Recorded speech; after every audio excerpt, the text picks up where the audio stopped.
வணக்கம் சுட்டீஸ். நான் தான் உங்களோட ஜீபும்பா பேசுறேன். நீங்க எல்லாரும் எப்படி இருக்கீங்க? இன்னைக்கு உங்களுக்கு பிடிச்ச மாதிரி ஒரு நல்ல கதையோட நான் வந்திருக்கேன். அந்த கதையோட பேரு ஓநாயும் குதிரையும். சோ நம்ம கதை கேட்க போவோமா? ஒரு காட்டு பகுதியில ஒரு குதிரை நடந்து போய்கிட்டு இருந்துச்சு. ரொம்ப தூரம் நடந்த குதிரைக்கு ரொம்பவே பசிக்க ஆரம்பிச்சிடுச்சு. அந்த பசியோட அந்த குதிரை ரொம்ப சோர்வா நடந்து போக ஆரம்பிச்சது. உணவு தேடிக்கிட்டே நடந்து போய்கிட்டு இருந்த அந்த குதிரைய ஒரு ஓநாய் ரொம்ப தூரத்துல இருந்து பார்த்தது. அடடா, இவ்வளவு பெரிய குதிரையா? இவ்வளவு பெரிய குதிரை தனியா போகுதே. இந்த குதிரைய மட்டும் நம்ம வேட்டையாடணும்னா நம்ம கூட்டத்துக்கே ஒரு வாரத்திற்கான சாப்பாடு நல்லா கிடைச்சிருமேன்னு சொல்லி அந்த ஓநாய் யோசிச்சுது. அதே சமயம் ஆனா இந்த குதிரை ரொம்ப பெருசா இருக்கே, இது எப்படி நம்ம கூட்டம் இருக்கிற இடத்துக்கு கூட்டிட்டு போக முடியும்? இதை அங்க கூட்டிட்டு போனாதான் நம்ம எல்லாரும் சேர்ந்து இந்த குதிரையை வேட்டையாடலாம். இல்லனா இந்த குதிரை இப்படியே தப்பிச்சு போயிடும்னு சொல்லி அந்த ஓநாய் தனக்குள்ளேயே யோசிச்சுது. இப்படி தனக்குள்ள யோசிச்சுக்கிட்டே அந்த ஓநாய் குதிரை கிட்ட வந்தது. குதிரை நண்பா, நீங்க ரொம்ப சோர்வா இருக்க மாதிரி இருக்கு. நீங்க ஏன் என் கூட வரக்கூடாது? என் கூட வாங்க, நான் வைக்கோல் நிறைய இருக்கிற இடத்த காட்டுறேன்னு சொல்லிச்சு அந்த ஓநாய்.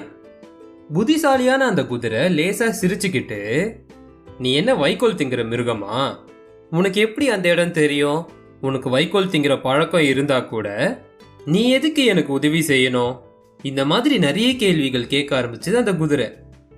திடீர்னு இந்த கேள்விகள் எல்லாம் சந்திக்க முடியாத அந்த ஓநாய் என்ன பண்ண தெரியாம உளர ஆரம்பிச்சிடுச்சு. இத நல்ல சாமர்த்தியமா புரிஞ்சுக்கிட்ட குதிரையோ, உன்னோட வேலையை மட்டும் பாரு, சரியா? என்கிட்ட எல்லாம் இந்த மாதிரி வேலையெல்லாம் காட்டக்கூடாதுன்னு சொல்லி அந்த ஓநாயை மிரட்டிட்டு தன்னோட வழியை பார்த்து நடக்க ஆரம்பிச்சது அந்த குதிரை. அவ்வளவுதான் சுட்டீஸ், இந்த கதை முடிஞ்சுது. இந்த கதையோட நீதி என்னன்னா, நம்ம வாழ்க்கையில கெட்டவங்க நிறைய பேரு நமக்கு நல்லது செய்யற மாதிரியே வருவாங்க. அப்படி அவங்க நமக்கு நல்லது செய்ய நினைச்சாலும் அவங்கள முழுமையா நம்ம நம்பிடக்கூடாது. அப்படி நம்ம நம்பிட்டோம்னா இந்த குதிரை மாதிரி தப்பிச்சு போகாம ஓநாயோட சூழ்ச்சியில மாட்டிப்போம். அதே மாதிரி சுட்டீஸ், உங்களுக்கு முன்ன பின்ன தெரியாதவங்க யாராச்சும் சாக்லேட்லாம் கொடுத்தாங்கன்னா அப்பா அம்மா கிட்ட கேட்டுக்கோங்க. அப்பா அம்மா நீ வாங்கி சாப்பிடுன்னு சொன்னா வாங்குங்க. அப்பா அம்மா வேணான்னு சொன்னாங்கன்னா நீங்க வாங்கக்கூடாது. யாருன்னே தெரியாதவங்க நமக்கு சாக்லேட்ஸ் இல்லை வேற ஏதாவது சாப்பிட கொடுத்தாங்கன்னா வாங்கி சாப்பிடக்கூடாது. புரிஞ்சுதா?